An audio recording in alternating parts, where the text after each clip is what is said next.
All right, we are online. So hello everyone. My name is Mati Kandrik and I am director of Adapt Institute. Welcome to our today webinar, which is dedicated to topic of transatlantic peace coming from within. It means like we will discuss a question like core values, principles which are supposed to hold NATO, North-Atlantic Treaty Organization together and promote democracy, civil liberties, and human rights, not only forward, but also within the alliance itself. I'm happy to have today with me here two great speakers. It's Carlos Severo, our external associated fellow from Spain, who authored a paper titled with the same topic, Transatlantic Peace Coming from Within, which you can read on our website. As a co-speaker and our guest, we have Professor Josef Bátra, professor at the Comenius University here in Bratislava, Slovakia, who will react and discuss the topic with us. Carlos, please, the floor is yours, and we are happy to see what you got to tell us. Thank you very much, Matej. So first of all, second to share a presentation.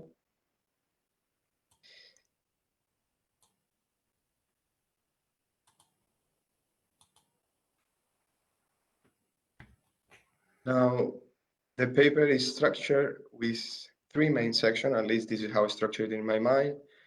The first one will focus on the importance or the new chapter it starts with the Russian invasion of Ukraine.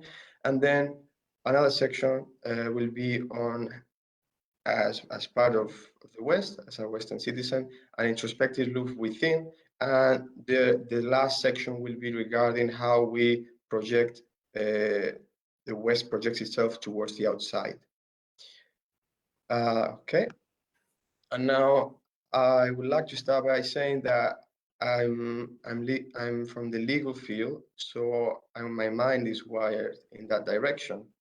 And when the war started, I was in the legal team in the Council of Europe, and already by that time Russia had been suspended the membership, and I was asked to bring forward arguments in favor or against to expel Russia from the Council.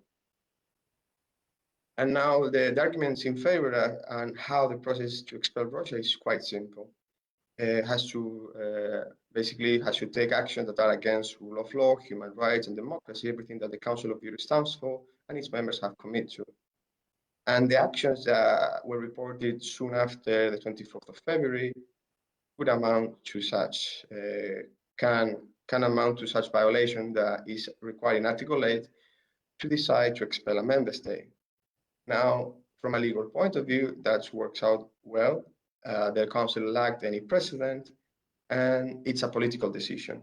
However, the invasion itself, for me, that I had to answer this legally, was insufficient in itself only to expel Russia, because we have in the Council of Europe, there are 4 member states engaged in war with each other, and where there is a military occupation, and there are analogs and many similar traits between what's happening right now in Ukraine and what's happening now and what happened in the past with these member states. 2 of them which have engaged in the use of force against each other in recent months before the invasion.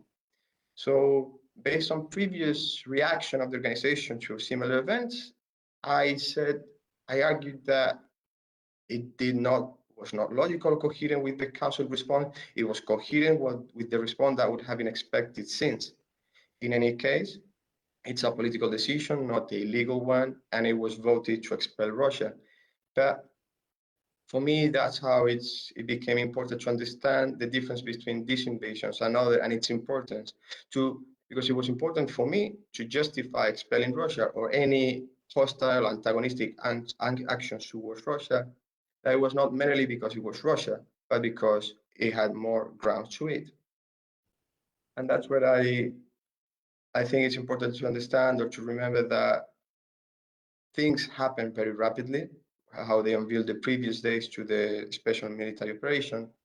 There was a military buildup, as we remember, and it happened also again a year before, but nothing happened in 2020-21. And on the 21st of February, quickly, it was recognized the separate territory as sovereign states. The first round of sanctions come in. Russia moved troops into these separate territories, and practically 24 hours later, Russia engages through Crimea, the east, and Belarusia, invades the whole of Ukraine. Now, normally Russia, what I write in this paper, changes its conduct, it changes its behavior to do foreign policy. When Russia has engaged in hybrid war, in asymmetric war, and in many ways, in the past, has been hard or more difficult to make a clear correlation between its action and its foreign policy. And I mentioned, for instance, the use of a hacker team, Killnet, which is completely aligned with the Kremlin. I don't mention, but I guess it's well known, the use of the private security group Wagner in Libya and in Syria, and now also in Ukraine. So in different ways, Russia has engaged in its foreign policy, or when it annexed Crimea, there was quite an important turmoil of social and a cloud of turbulence around Ukraine, with Euromaidan and the former president running away and so on. So there were always turmoil. In this case, I don't see that pattern or that context that allows for Russia to hide behind a shaky argument. Now, and that's the Russia that happened. So this is a new Russia. What I believe, or what I expected back then when I was asked, I did think Russia would make new gains with this military buildup, but in a more subtle or hidden way. And I thought that, in retrospective, when we see the monitoring mission reports, there is an increase of violence, an increase of tensions and kinetic action happening across the government-controlled areas of Ukraine and the non-government controlled areas. For instance, here on the 12th and the 13th of February, we see that it's even lower than the average on the 12th, and on the 13th stays as normal. This was the usual day-to-day in the monitoring line. But then in the upcoming days, the reports of the violation of the ceasefire and the recorded explosions rapidly increase. And as we see, we were on the 200, 300 number of ceasefire violations, and just the day before we were close to the 2,000 record ceasefire violation. Now, instead, what I presume on the previous Russia would have happened is that, following its pattern from previous month, I would imagine or expected from Russia that it would allow to this tension, to this violence to erupt, to go out of control, and would act like in Kazakhstan or in Nagorno-Karabakh, sending troops when things out of control, and continue with that recent image or reputation of a regional player hoping to set peace. But this did not happen, and this would have been the old Russia. What the new Russia is, that with its revision of history and how it's basically military buildup, and there is no cloud, there is no doubt that Russia goes into Ukraine, it's complete disregard, complete disregard of the international rule of international multilateral system, completely ignores it because it simply can, and in its own narrative, it's supposed to have legitimate grounds that go back to the patriotic war. But it's, again, for me, the importance of standing for Russia is that Russia destroys the work that has started back in the Kell-O'Brien Prague of 1928. That was to states not use force as a means of national policy, or to use war or force to solve disputes. Russia destroys this principle, and therefore this principle that is important for peace and every state should be interested in preserving goes away. And on top of this, Russia made one of the earliest nuclear threats it made. It was against third states getting involved on its way. So Russia leaves out any consideration for dialogue, any consideration for the rules-based system that has been on the works for previous decades to follow its own national or regime interests. And that's the milestone that Russia brings with its invasion, how we move on to no longer can depend on the rule-based system that we constructed. And from the Western perspective, there are these internal and external dimensions I mentioned earlier that needs to be addressed, or we need to consider. And I'm talking in broad and in general about the trends that can be observed through the incidents, the events, and what's going on. And the war in Russia, the war of Russia against Ukraine here, brings in Europe a war-like mindsetting and a war-like mind narrative, which at the end of the day, it leaves little space for dialogue, little space for questioning. And I bring this case that shocked me a bit from the backlash Amnesty International received after pointing out that Ukrainian forces may be putting in danger civilians. Now, of course, the methodology of Amnesty International can be questioned. But for me, it was worrisome that just because Ukraine is the victim, we cannot point out that Ukraine could conduct its war in a better way or according to humanitarian principles. And because it was said by different authors, commentators, that this would be used by the Russian propaganda machine, and it was used, and it legitimizes the invasion. However, this would have, I stated in my paper that this would have happened either way. It does not matter what the West says, what the facts are. Russia will twist them around or use them to their own benefit, regardless its form or shape. And in this sense, I comment how in this war mind setting, we see ourselves in a vicious cycle where from both the Kremlin and the Western, where they have, where they cannot go out of the tracks. As the wars worsens, from the Western perspective, the more they have to engage, the more they have to support Ukraine, because after all, they are standing for democracy, civil rights, and all the values we have committed to. And so it has to take negative actions against Russia. And the more Russia suffers, doesn't matter if it's the responsibility or not, the more it blames the West. And we have these two great actors acting as if they were horses where they cannot look to the sides and they continue moving on. So the more and it's a vicious cycle where the events fuel the narratives, and we find ourselves in a situation that the space for debate is lost, the space for alternative is lost, and we see comments of treason mentioned and so on. And I go now to a positive response, because I think democracies need to preserve their space for debate, to receive, to discuss alternative ideas. It doesn't have to be always mainstream follow. And for instance, finally, the EU, after it had invaded Russia, Ukraine, decided to limit Russia's capacity to spread misinformation and so on through Europe, which has been a big issue throughout previous years. But it had to take the invasion for the West to act upon it. However, well, this is a positive measure, not only because it's against Russia, but it's because it preserves our democracy and the quality of what is discussed and the quality of the information which we can make our decisions. There has been, and I mentioned a list of examples, very negative feedback, which could fall under the category of Russophobia.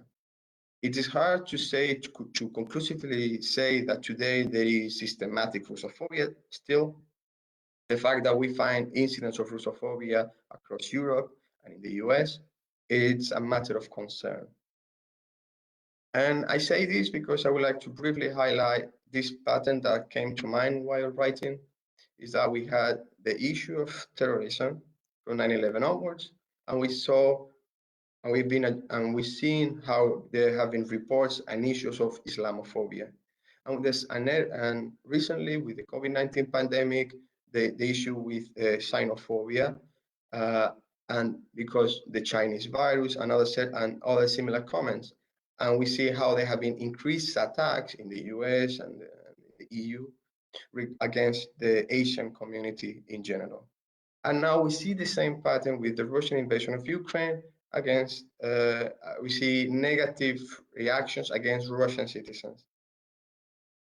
I think this is something that is pattern, given that it's in a short period of time, which can be easily correlated between the cause and the consequence, is something that is worth for our democracies in the West to question and to address sooner or later, because and then this isolation, this unfortunately Russophobia spirit in certain measures, or at least what I feel it has, while it's justified, it's important to always justify them appropriately. And something I came across while writing the paper is back in the 90s, there was this discussion regarding how to address Russia, given it's a nuclear power, and the need for it to be relatively stable, considering the Russian threat of nukes. Now, today we see how the EU and the West, Japan, and other nations are slowly isolating further and further the Russian Federation. We see how once the mobilization of 300,000 men resulted in a massive exodus and attacks on conscription centers and a certain degree of instability internal, which we had not seen since the beginning of the war, when protests against the war were squashed by the security forces of Russia. So I question whether if it's intended to isolate completely Russia, and what they point out to have a Russian-sized North Korea in the vicinity, if that's the best way to reach peace in the region, and if it's the most wise choice. And if it's not a choice, we have to reevaluate if we are being dragged by the narrative, by the context, and we are not actually making the proper decisions we need to do to bring about peace again to Europe. This is the internally, and now externally, we're talking about, or I try to talk about how the EU and the West, the US, project themselves into the outward world, how it's seen from outside. And I think it's important to always keep in mind the decision-making process, or the structuring decision-making process, especially given recent news. And I think these images illustrate what I try to describe in the text, where in the West, we have a conglomerate, a number of member states with the decision-making process that tend to be by unanimity, which makes it harder to reach decisions and take actions. We treat all the states equally, regardless of size, and it's a more complicated process to find the common ground through all these parties. On the contrary, we see that the Russian regime and now the Chinese regime with the last Congress, the decision-making process relies on a single individual at the top. And in the case of China, everything points out that has been reinforced with the new changes in the Politburo. And in Russia, well, recent news point that maybe Putin is on more shaky grounds, or maybe not. But so far, I wouldn't say that his power or his decision capacity of the Russian Federation is in question yet. So what I would demand or expect from the West, or wish for our leadership to address in the future, or think of working towards is to find more, let's say, party discipline or find the spirit of party, of state above party. Because it's surprising to me the logic how we, previous to or throughout the military buildup, we saw Biden, we saw Stoltenberg from NATO, and many other leaders saying that Putin will pay. The threats were there. The warnings were there that this potential invasion back in the day was going to cost Putin a lot. And it's surprising to me that all these leaders, all this power, this significant, substantial part of the world was not enough to make Putin doubt or to retract from invading. Still, he went through it. And I presume that these threats or these warnings were not credible enough. And because what we've seen in recent years, and here I take just two examples that happened throughout the war that show that the alliance, while has been reinforced and there is a new sentiment of unity, it has important cracks that needs to get fixed. In this case, I mentioned simply the case of Turkey before the Madrid summit regarding Finland and Sweden, two countries we should have easily joined, but until last minute there were doubts. Or, for instance, how I remember in the beginning of the war, we saw Borrell, the high representative of the EU, had to backtrack his words because what he promised about fighter jets, well, the Eastern countries back in the day said that was not going to happen. And the same with the Polish and the US. And so here we see problems in the alliance, which can be either for the national interests, by Hungary in this case regarding oil, or Turkey to win votes at home. But at the same time, I think maybe it's simple clumsiness. I'm not sure. I guess it's hard to assess for me. But the fact that the US officials act by surprise, or that the Eastern European countries have to ask Borrell to retract his words, well, it's either clumsiness, which could be solved with a phone call to double check announcements, which I think is not a burden on the process. Or maybe Borrell or the Polish, when saying these things out loud, they hope that the other parties involved would not show any oppositions now that it was out in the public. And still today, recent news from from a couple of days ago, we saw the leader of Germany going to China, raising again questions regarding the Western unity and especially EU unity when it comes to dealing with China as Germany goes along, instead of allowing maybe the High Representative acting on behalf of the continent in a moment that the EU is still struggling to find its balance between the West and what's the new China. And again, we find here another example of Hungary disrupting the alliance, which I think is important to point out. Maybe and it does in different ways. Here is in the energy sector, where I mentioned that how the whole Western alliance, and especially the EU, is working to go away from Russia dependence on gas, and they still managed to sign their individual agreement to increase the gas flow into Hungary, and today it has another questionable referendum regarding what they call Brussels sanctions against Russia. Another questionable because it's not the first time Hungary brings about an apparent democratic process with questionable intent. It did so back a few years ago with refugees, which he won, but with a very low participation. And again, Turkey is, I would say, a conflictive member of the alliance, because while Turkey has brokered this grain deal and improved its reputation, it's the same country that a few years ago bought the S-400 defense system from Russia. It is the same country who is providing drones for Ukraine, fighting Russia. And Ukraine is playing both sides of the game, which makes it hard for the alliance to show a solid, disciplined, coherent front against a state that has violated the territorial integrity against the principles of the UN Charter. And to conclude rapidly, I bring up these examples, which are not part of the text, but were always in the background of my mind when writing it. Because it's not just that we are clumsy when making decisions, when taking actions. It's not that we just cannot agree. But I believe there are certain topics like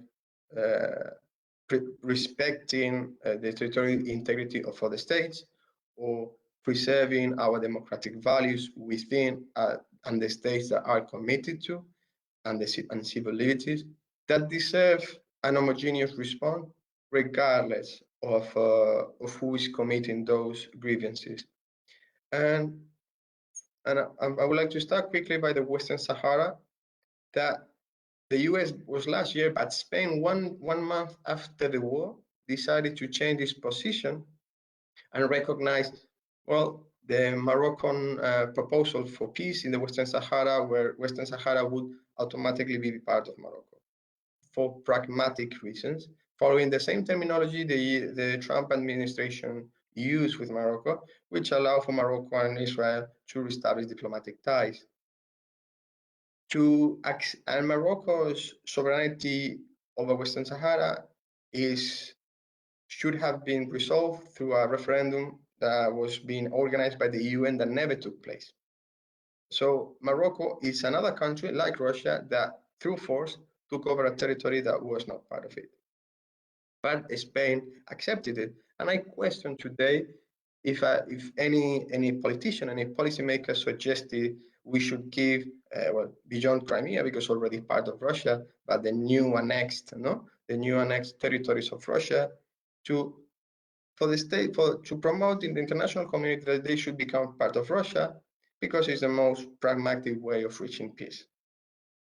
Because I would argue, well, if it's good enough for Western Sahara, why is not good enough for the Ukrainians in the eastern region?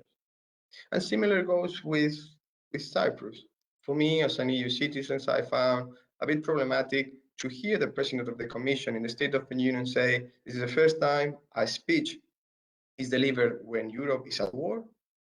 And there is not the same coherent actions against Turkey as an occupying force of Cyprus, an EU member state, and Russia against Ukraine. I'm aware they are not the same, but considering from a Russian perspective, if we've tolerated and the West has taken certain actions, why would the West take a different course of action when it came to Ukraine? Of course, I'm not suggesting that the West should not support Ukraine. I'm just saying that the West should support any nation who is victim of an aggression. And lastly, to conclude, something that I think it's also similar in a similar context or similar cases, which can be considered analog, and is the attempted murder of Malvini and the death of Al Jazeera journalist back in a few months ago in Palestine, where the response from the EU was relatively quick, and there were EU sanctions against Russia because of this attempted murder. Although it was a Russian nerve agent, it was not conclusive. If I don't remember, if my information is not wrong, it was not conclusive that Russia had attempted to murder Malvini. However, and a similar case with the journalist who was dressed like this the moment she was shot, and with a helmet. She was shot, and all indications suggest it was a professional shot by Israeli armed forces. However, the West and the EU did not take the risk to venture beyond its unfinished conclusions and sanction Israel, a journalist at the time that was simply doing her job as part of the press in the Palestinian-Israeli conflict. And I would like to end my presentation here. Thank you very much.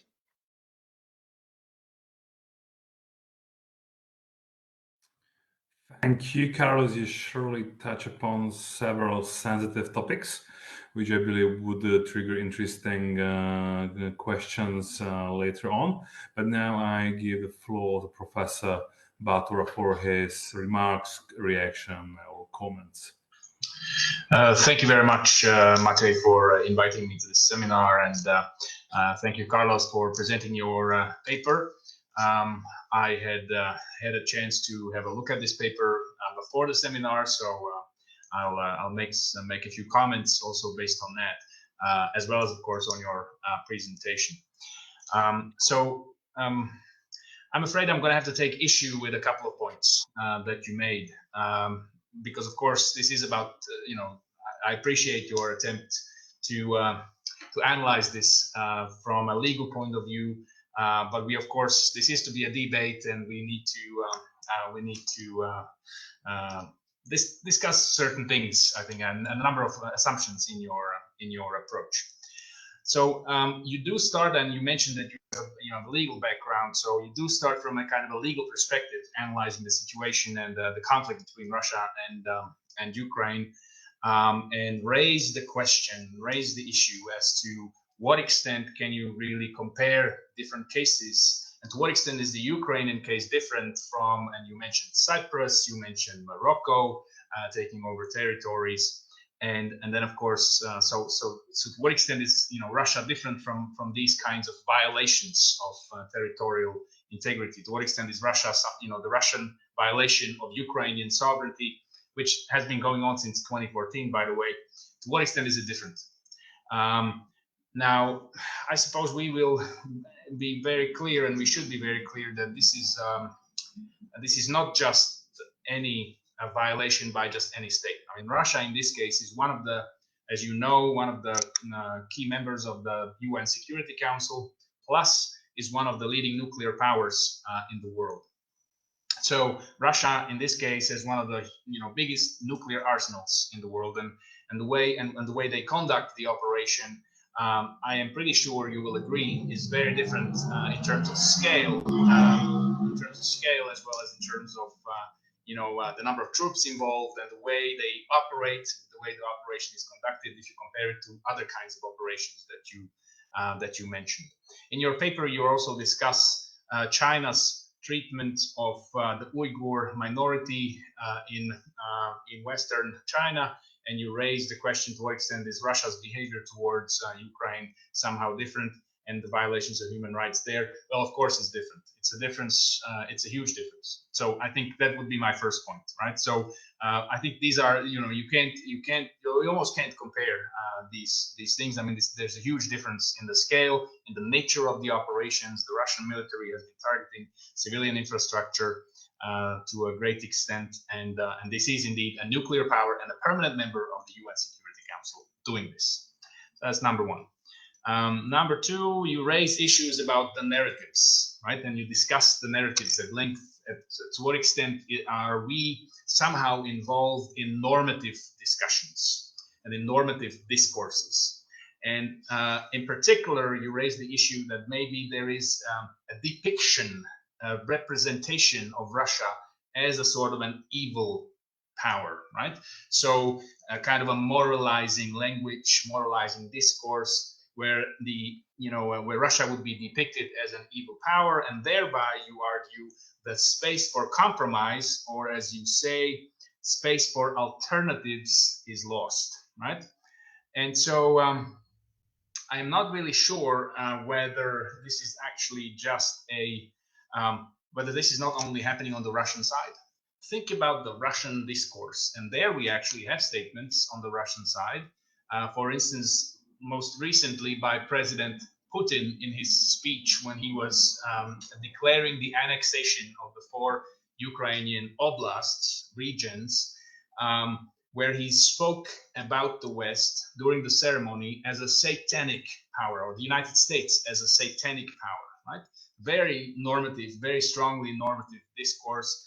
And then, of course, also indeed declaring that the fight against this satanic power would be something that Russia, has a duty to do from a moral point of view somehow. I do not think that I have actually seen any Western leader using the same language. But I mean, I haven't studied this, so take this with a grain of salt. I haven't really studied the discourses properly, so I don't have I don't recall anyone really using such a value-laden, moralizing language on the Western side in relation to Russia. I think this was much more factual on the Western side. and looking at Russia as, you know, simply a country, an aggressor, and someone, you know, a country that started a war on Ukraine. But I don't think that I've actually seen any serious, we have not seen the same kind of language like George W. Bush's language on terrorism, right? I mean, he was talking about the axis of evil, and, you know, there you certainly could have an argument at a point that it's indeed a moralizing kind of discourse, right? A kind of a normative discourse. We have not seen that now. I mean, at least that's my sense. And again, I have to mention that I haven't really studied this properly. Now, the third point that you make is this question about, you have this typology of how crises generate various kinds of phobias. You have this table there where you talk about the terrorist attacks generating Islamophobia. You talk about COVID-19 generating xenophobia, and then you talk about the Ukraine war and Russia's attack on Ukraine generating Russophobia. Now, I would take issue with this because, of course, if this typology is to be correct, it's pretty incorrect. I think this is a pretty incorrect typology, right? I mean, if you look at it, first two, there are legitimate grounds for criticizing, Islamophobic reactions based on the terrorist attacks, because, of course, it's not clear that all of this was somehow motivated by Islam. That's completely wrong. I think that would be a completely wrong assumption, but I think some radical analysts make such an assumption. Of course, COVID-19, how can you make such an assumption? Xenophobia as a result would be, of course, again, a kind of a radical reaction to it, a very narrow-minded kind of a reaction, because, of course, this is a global pandemic and you cannot really connect it to directly connected to China, although, some evidence might be pointing in those directions, but we still, the jury is out. This has to be investigated. We don't know. But I mean, again, there is no clear evidence in linking, that pandemic to somehow to China directly. On the contrary, if you look at the war right now, we know very clearly who attacked whom and where, the fighting is going on. And so in this case, I think there's a very clear causal link as to, what started the conflict.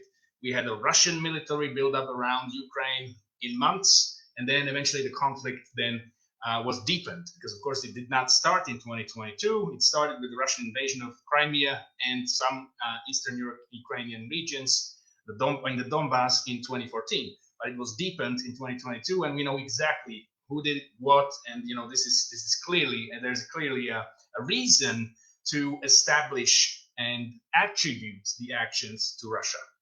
Now, in this case, I would still, be cautious about any kind of, attribution of this to the Russians as a nation, right? There are some who would argue that this is possibly the Russians somehow are collectively to blame, but I don't think that that's so easy. That link is so easily made. So, I think. But still, the factual situation is very different than in the first two parts of your typology. Okay, fifth point. You also argue that the West is isolating Russia. Well, that I think is, there isn't it the other way around? I would argue, or ask you, right? I mean, isn't it the other way around? Isn't Russia isolating itself, right? Isn't by what they are doing, that is attacking their neighbor and taking over territories, grabbing territories, basically, like in the worst days of imperialism. Isn't that the same? Isn't that the reason why other states are simply states around the world? Actually, you saw the UN vote just about a week ago. Everybody, just about everybody, except for Belarus, North Korea, and I think one other state. 4 states did not pass that resolution of the UN not condemning Russia's conduct. This is a worldwide vote on this. So who is it the West isolating Russia? No, I mean this is worldwide reaction to Russia's self-isolation, because, of course, they have been behaving in a very aggressive way towards their neighbor. The 6th point, and I have 7, so it's 2 more points. And the 6th point is about the NATO and different responses in NATO, in the West, and then in China and Russia. You argue that it's been very difficult to actually have common ground in NATO, and then you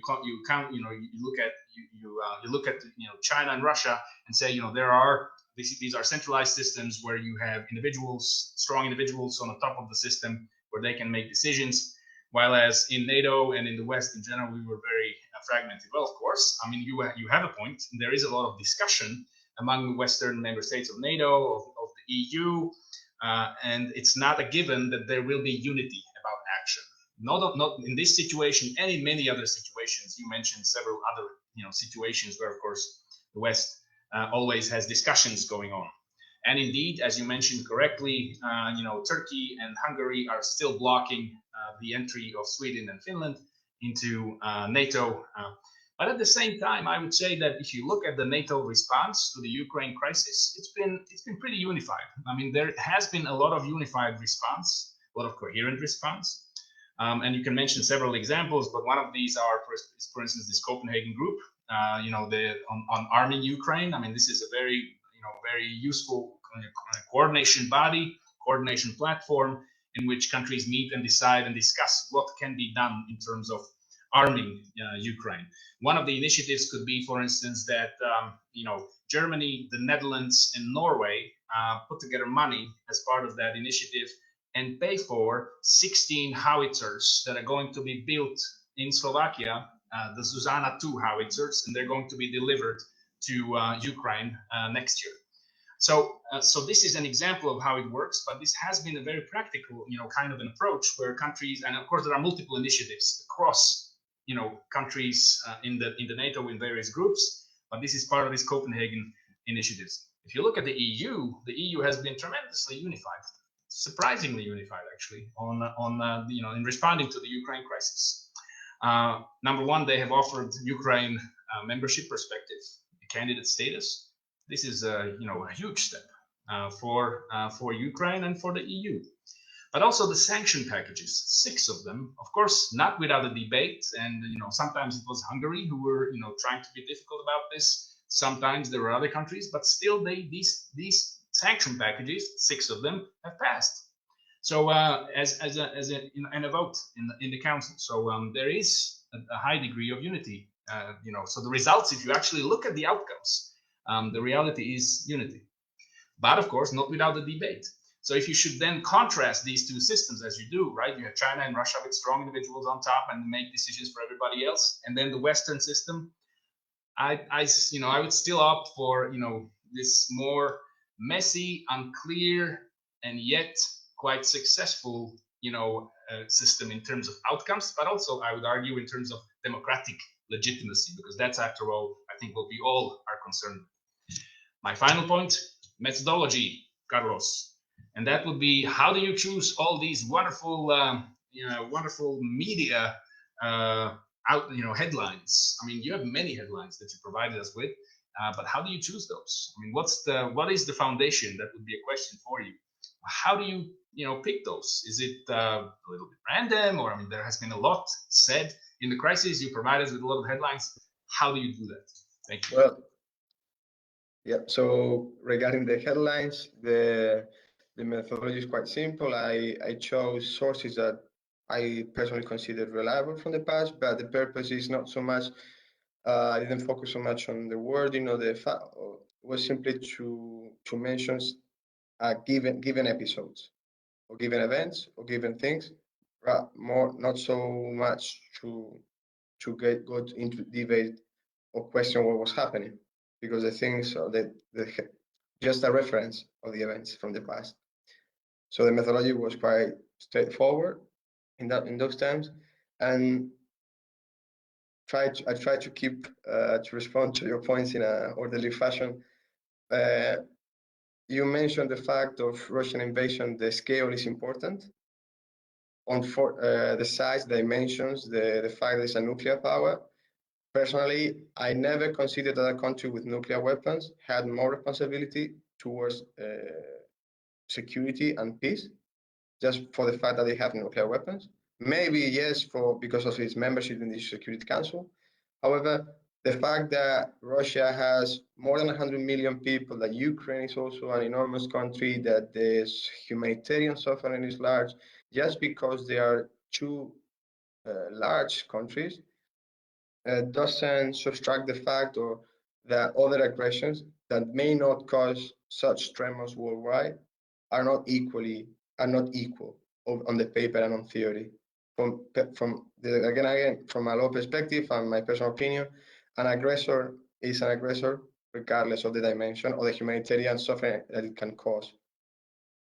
I do compare China and Ukraine. It's an invasion, it's crimes of aggression, there are a series of crimes going on there. But I use China because we are talking about the crime of genocide, or at least alleged crime of genocide that is taking place. And most jurists, or I think there's a significant consensus that the crime of genocide is at the top of the hierarchy of crimes. It's the worst crime that has been ever committed that we can acknowledge so far in history. And as such, given the importance of what is a genocide and an invasion, I compare it, not to say that they are equal, that the suffering is equal, not at all, but to point out how we address the worst part of humanity in the world. You mentioned that the Western discourse narrative is much more based on facts, much more mild, much more formal compared to the Russian discourse, and I absolutely agree. The only example that comes to mind right now is Biden when he was in Poland suggesting that man cannot remain in power, and he said to the press that Putin was a butcher. That's it. That's the only example that comes to mind. But then again, I expect and demand more from Western leaders and Western democratic politicians and representatives because, well, I understand that Putin has decided to be revisionist and has this huge propaganda machine, but I'm not saying that we should be like him. It's just that we should be better than him and act according to the values and principles we have committed to. And lastly, like I said during the presentation, it's hard to conclusively say that there is systematic or structure right now. It's just structured Russophobia. And through the extreme Islamist or strict faction of Islam have committed terrorist attacks, and that does not mean that they are representative of the whole Islamic world, nor China, although may have managed not as well as it should have the COVID pandemic. That doesn't mean that the whole Asian community in general in the world is responsible for its mismanagement. And I think still that we can still detach the Kremlin's action, the Russian state, from the overall what we consider Russian. Because it's not that we are just against Russian military and security forces and the security state, but the fact that in European universities in the Baltic that they decided simply on security grounds to expel and not accept Russian citizens, I think is quite questionable. Again, this is not a general, but these instances, I think they should be tracked because in the end, in the worst cases, these things are not addressed. Well, we might see ourselves criminalizing, but then again, this might be in the future criminalizing a specific nationality. And lastly, regarding the EU and the West isolating Russia, true, Russia's conduct has caused for EU sanctions. Certainly, that's true. But trying myself to be a bit more provocative and raise questions on this issue, I say that the Russia's actions, I suggest out loud that Russia's actions don't deserve economic sanctions because Morocco has not received economic sanctions, neither has Israel, neither has Turkey, for quite similar actions, while not at the same scale. They deserve antagonistic response. And so why not today consider, okay, no economic sanction, gas keeps flowing, the Ukrainians keep fighting how they can, and we tolerate, like we've tolerated other conflicts in the neighborhood, we fight our inflation, and at least in the day of tomorrow, we can host all those who flee Ukraine if they want and need to flee Ukraine. This is not the course of action I suggest or agree with, but I say it out loud because I think it's important to be as committed, as you said, all the action that the EU and the coherence that they show. I wish for more, but the same for other conflicts in the neighborhood region. Thank you.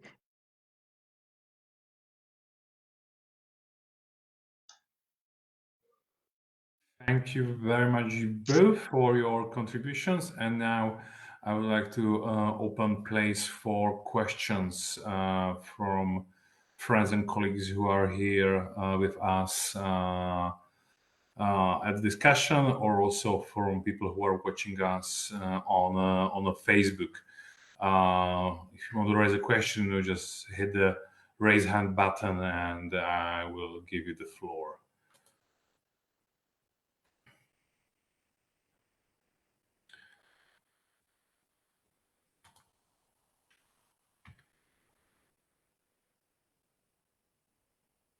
Okay, and I see Professor Terem. Hello, guys. Hello. Thank you for this interesting debate. I would like to give you one question, please, for both for Joseph and Carlos. So could you please try to identify the main threats or some threats to maintaining a unified approach, EU approach and NATO approach in the next months?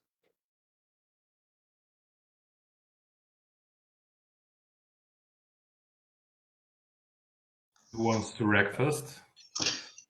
Yeah, I can start, but I mean, Carlos is the author of the paper, so you can go ahead if you want, Carlos. So the question was, what are the three main threats for Europe's unity?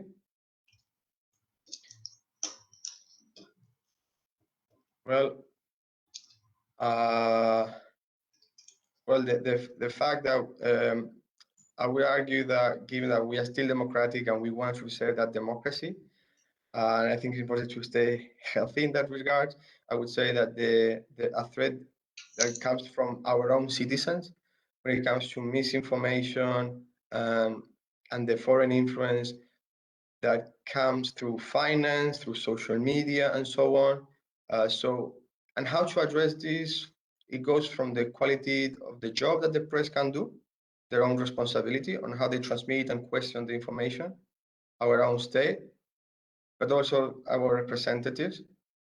That's what I think, because that influence can block the decision-making process. I think that's a major threat. And then goes to the authoritarian,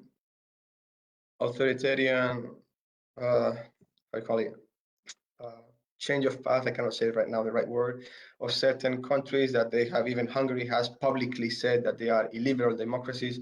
I think that because when I talk about the principles in the paper, we can discuss the ways of education, if it's better a private or public, because we can discuss, right? We can find how to best reach an objective. But there are certain things like preserving liberty or preserving our democracy or staying committed to these liberal values that are at the core. And I would demand from our leadership a more coherent response. So liberal democracies, the influence of our democracies. And the third one, well, I let Joseph respond and I try to think of a third one, proper one. Thank you. Thank you. All right, thank you, Peter, because I think this is a very key question on what could threaten unity in NATO and in the EU in the coming months. And I think there are, at least, and you asked for three, so I'll try for three. I'll try to mention three. So one would be, the rising costs of the war related to the war, not just the war itself, not the war effort itself, but in fact, rising costs related to energy, to the food prices in Europe, more broadly in the West. And we have seen that inflation, for instance, in this country, in Slovakia, is 13 to 14% this year, which is, a major rise. But also, of course, other countries are experiencing the same. So there are increasing public tensions regarding this. And that, of course, also goes back to what extent can governments, continue to keep this public support for the war effort and for the support Ukraine is receiving, because this is a costly affair. Obviously, we need to support them financially as well as military equipment. So that's one threat, which is it's about the ability of the political elite to maintain consensus about funding and supporting Ukraine publicly in a situation when the costs of living are on the rise, and dramatic rise, actually. So that's number one. Number two would be unilateral actions by some of the members of the Western community. Look at Germany now considering to sell the port of Hamburg to a Chinese corporation, right? That's now on the table in Germany, and they're thinking about that. Which, of course, the European External Action Service has warned about this. They sent a 5-page analysis to the German government asking them to reconsider.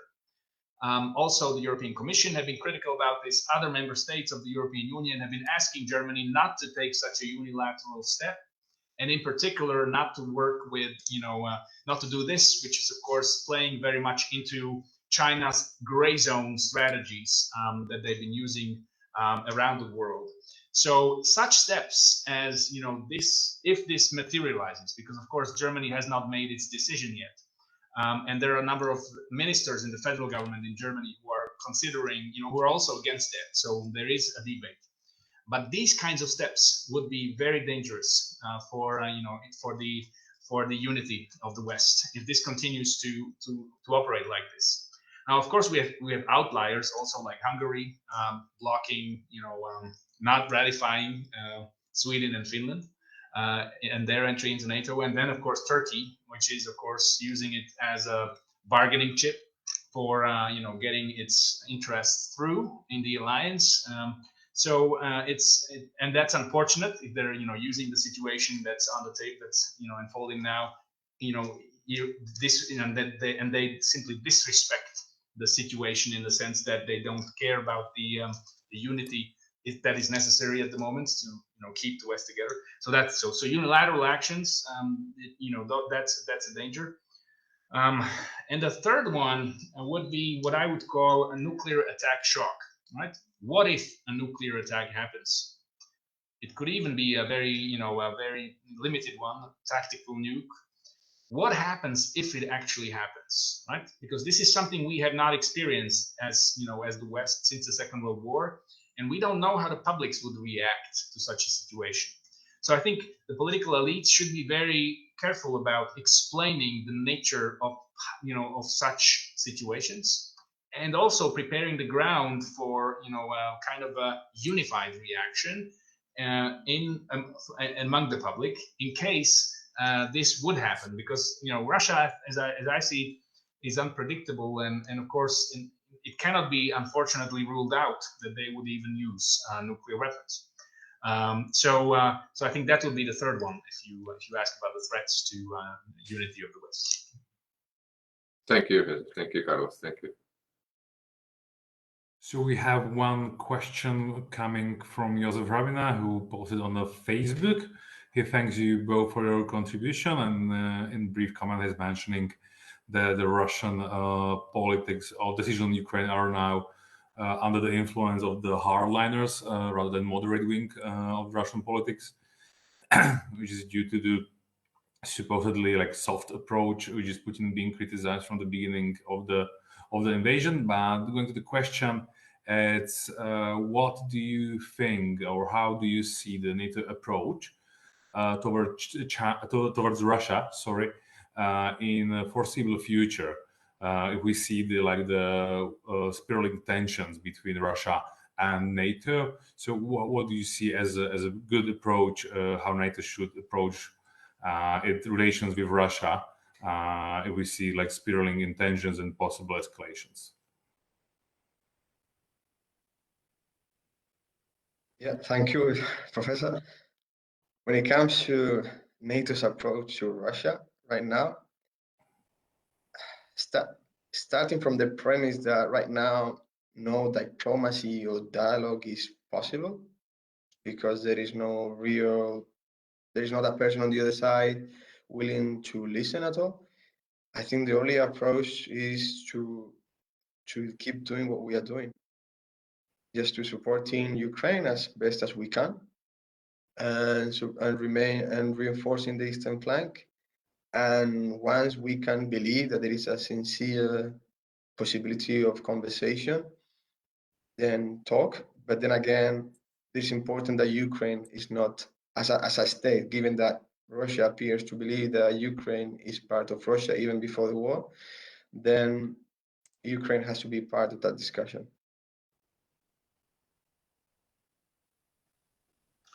Okay, I agree with Carlos on this one. So we should certainly continue in the approach that has been implemented until now on the NATO side.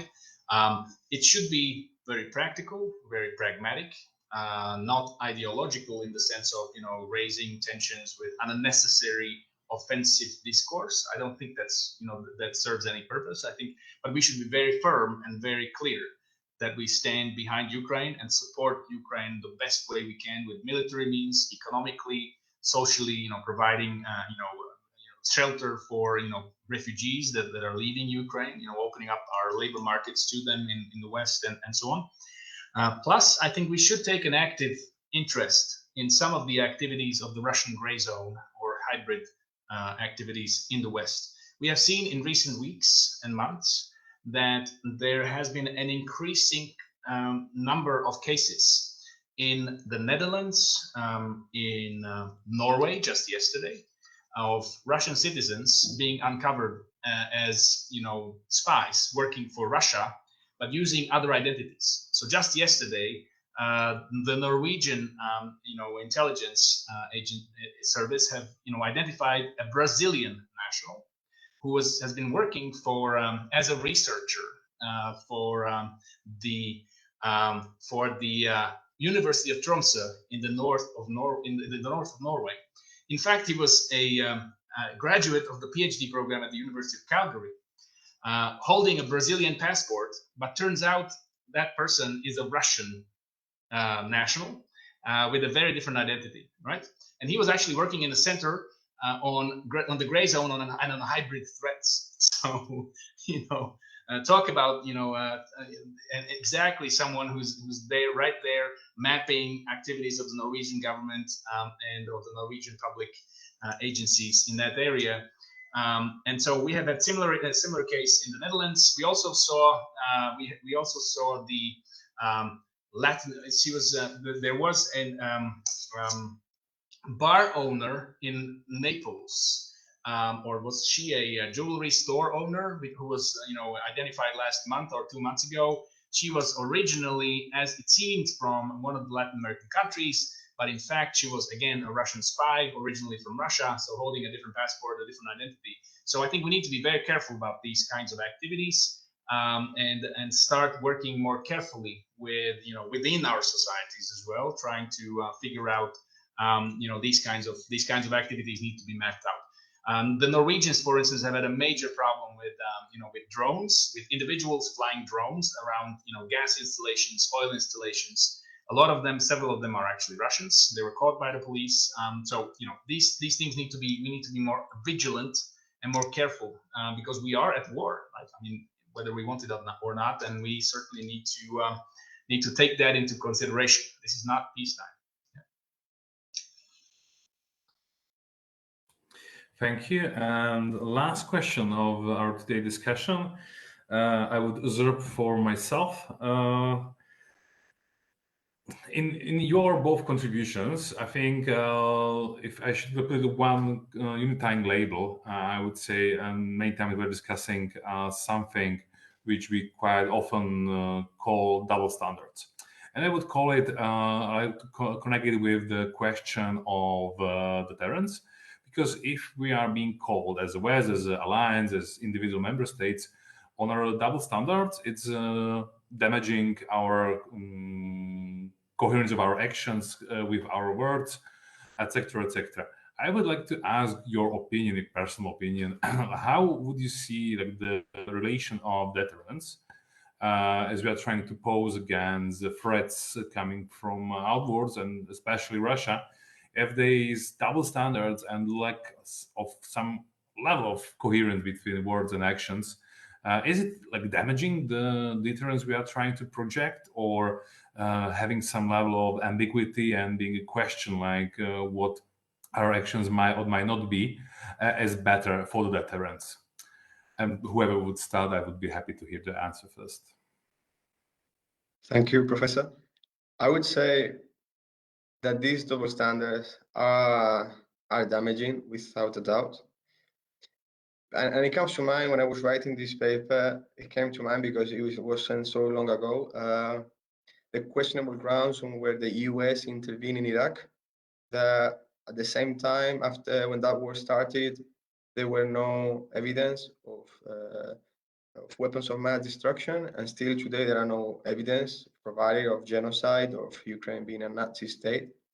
And I think it's important we combat and fight this set of double standards and find coherence in how we act, especially because when we look at in a multilateral world that we try system that we try to build and still remain in, it's important that we realize that we can count with regions like Latin America, Africa, and other parts of Asia that have embraced and still work towards building their own democratic regimes and still preserving human rights.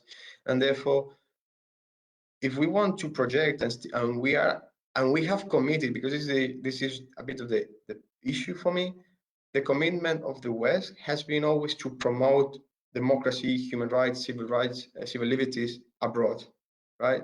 Has not been inward, but has been a job to expand this sphere. And because we have taken this commitment, I think we have to fight the double standards so our voice gains force. Yeah. Thank you. Now, of course, double standards are never a good thing. That doesn't really work. I mean, we have to be consistent in the way we approach crises around the world. So I don't see any point in having some kind of double standards applying to situations. But at the same time, we need to see a difference in how and what kind of threats are actually happening. And this Ukrainian invasion by Russia is way more serious for the stability of the world than many other crises, right?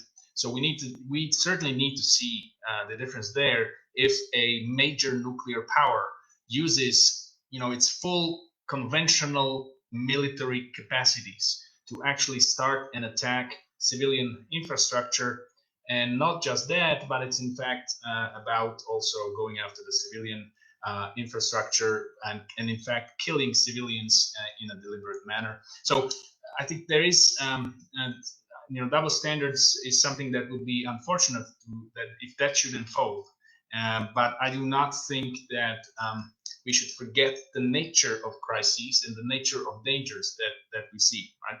So we shouldn't really that cannot be disentangled, right? We can have theoretical discussions about legal standards, that would be quite fine, and of course those need to be kept as much as you can.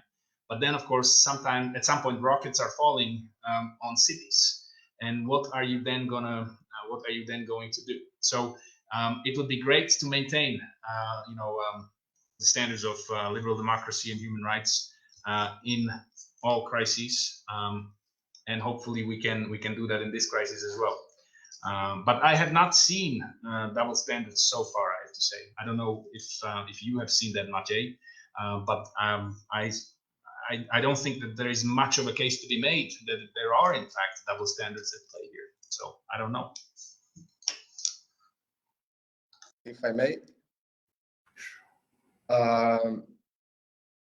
I think there are double standards because the response or the spirit of the response to given cases is not the same. But then I agree with you completely that we have to be aware of the nature of the crisis, and we have to be proportional. We cannot be everywhere, we cannot help everyone. However, at the same time, in that effort that can be bigger or smaller, depending on the crisis and its dimension and nature, it can be proportional.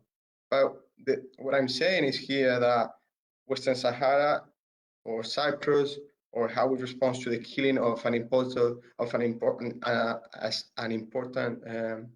person for the democratic society of a given country were not the same.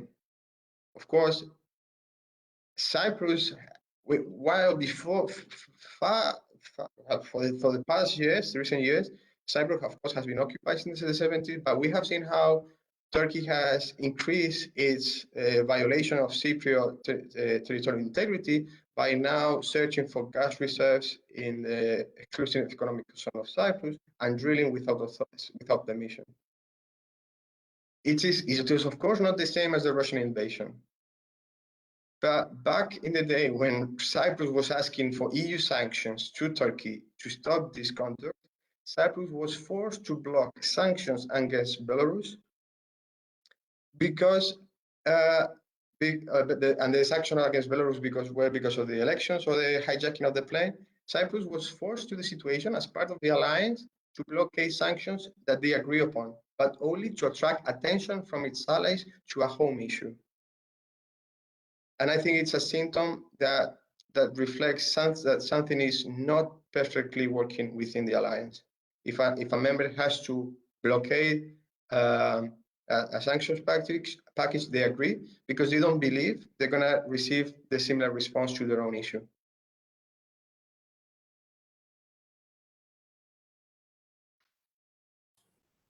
Thank you for your reaction, Carlos, and of course, thank you, Professor, for your comments and inputs. Unfortunately, we are out of our time for today, even if I see clearly that we could continue for longer, absolutely, for sure. I would like to also thank our audience on the Facebook for posing questions, and for all colleagues and friends who've been with us here on the WebEx and ask questions directly. I think it was a really interesting and thought-provoking discussion from the both sides, and I thank you for your time and being here with us today. All right, thank you. Thank you very much. Thank you. Bye.